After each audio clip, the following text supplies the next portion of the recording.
There's so many times where I see this where, like, I know maybe you don't want to go to this design, but that's what you're being asked to do. And it's a simple thing that you're missing, right? So you want Easiest to make way to sure that you're stay paying safe is attention to to that. stay hidden. For our technical requirements, make sure you're paying attention to that as well. It's easy to miss some of these things. First of all, we're planning the same design. And of course, it's Illustrator and Photoshop to create different graphics and different pieces that will be for our layout. But we're putting this all together and assembling it in InDesign. Our page size, we already set that up.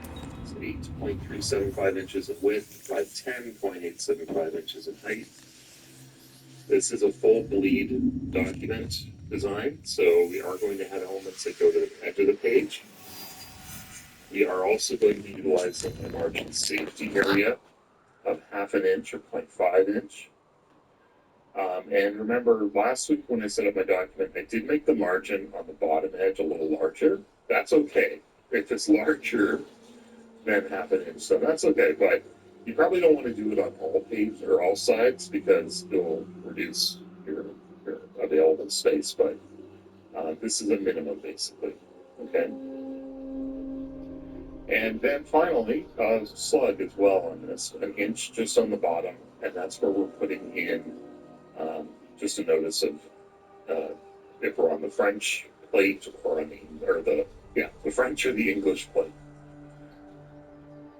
We're working with 300 pixels per inch as our resolution, so you want to check for both um, effective and actual resolution. We're using CMYK for the final output of this, so it's okay to work with things and place things in as RGB images as you're working, but in the end, you should convert those into CMYK images. Then we're working with 3 layers at minimum, a common layer for all of our common elements between languages. So that's our pictures for the most part, and some graphics. And then we have separate layers in InDesign for our English text and our French text. Basically, anything that changes between English and French. And remember, that's going to be black only. So just black color is being used between those. When we go to export this as a PDF, we are going to make sure it's in the right format because we're going to make sure that Acrobat layers work in it. So we're going to look at that later, but it's going to be a PDF X4 format, and we'll make sure that's all working properly. Remember your production requirements for things. You are required to have a logo or watermark for the store or the brand. This needs to work in both English and French. You're going to have photography for your 9 different products that you're showing. Those all need to be taken by you. Remember, when you go to do those, make sure you clean up your items, but you're probably going to also need to do some color correction and maybe some fixes in Photoshop, which we're going to look at together next week as well for some tips on doing that. And then finally, a header area that's going to include the logo, and that needs to work for both English and French. So it can have changes between the two, but because of that, it needs to be basically in black, or any of the common parts of it can be colored.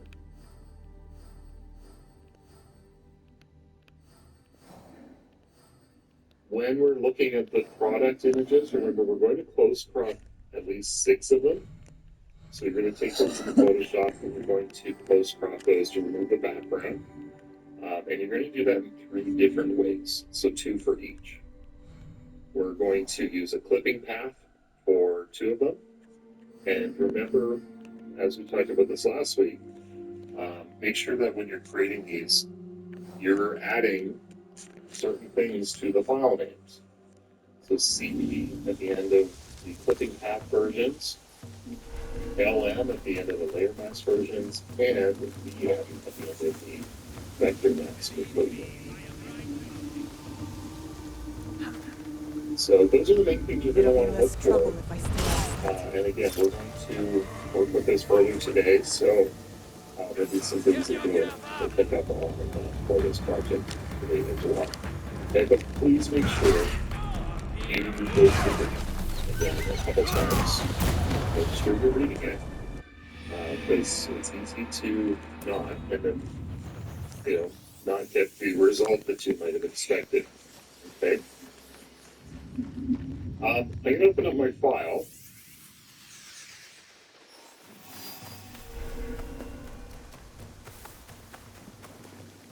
And so remember, we kind of started with this last week. Easiest way to stay safe is to stay hidden. We set up our pages. We've got one spread with 2 pages in it. We've already got it, so it's numbered page 2 and 3.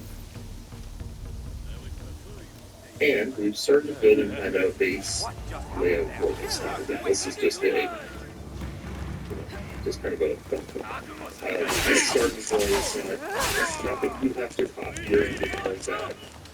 It's just kind of a demo of what you should do. But what I want to make sure is that this document is that I'm setting things up properly, and that's where you should utilize a pre-flight profile. Okay? I'm sure you guys have done this before. I believe you have, but I'm not sure if you did it in your second one or But if you're not using a pre-flight profile, then it's a good idea to, but it's not hard to put in. It's just something you have to remember to do. So I'm going to go in and open up a pre-flight window. Remember, you can do that just by double-clicking down here where it says no errors, or you can go to Window and Output and Pre-flight.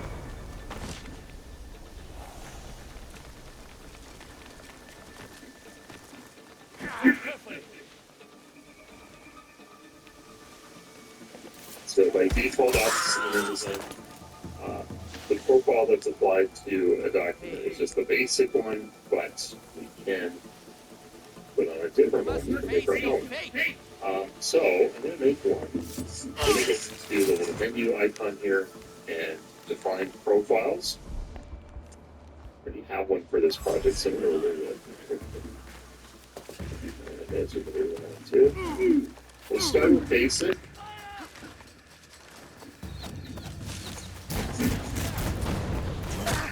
We'll just click on basic, but we're going to make a new one kind of starting from there. So I'll click on the plus sign to make a new profile, and then give it a name. So this is project 4, graph 30. I almost died.